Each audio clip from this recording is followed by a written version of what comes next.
Black ஷீப்போட இந்த triple awards இதை பத்தி உங்களோட ஒப்பீனியன் என்ன? ஆக்சுவலாக இது கூப்பிடும் போது நீங்க என்ன நினைச்சீங்க?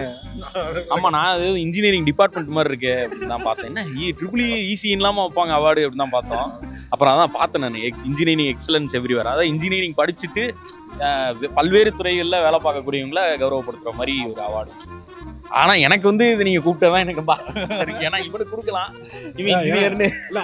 டிகிரி முடிச்சிருக்கோம்ல, டிகிரி போனேன்னு சொல்லலாம். காலேஜ் போயிருக்கோம், இன்ஜினியரிங் படிச்சிருக்கான். நானும் அந்த ட்ரிபிள்னு பார்த்தோன்னே மெக் ஈவெண்ட் ட்ரிபிள் ஈவெண்ட்லாம் நடத்துவாங்களா அந்த மாதிரி நடத்தினானு.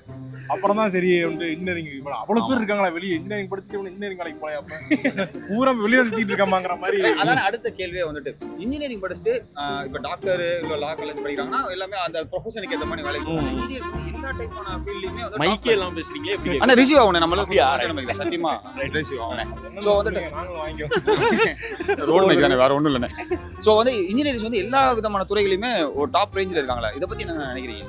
என்ன ரீசனா இருக்கும்னு நினைக்கிறீங்க? இன்ஜினியர்ஸ் எல்லா ஃபீல்ட்லயுமே கலக்கிட்டு இருக்காங்க அப்படிங்கும்போது எப்படி? அவங்க இன்ஜினியரிங் படிச்சிருக்காங்க, அதனால இருக்கலாம். அதை இன்ஜினியர் தான் கேட்கணும். நான் அதுக்கு பதில் சொல்ற தகுதியற்றவன் ஆயிட்டேன். எல்லா தடவையும் நீ பேச சொல்லிட்டு நானும் ஆச்சு தானே. பரவாயில்ல.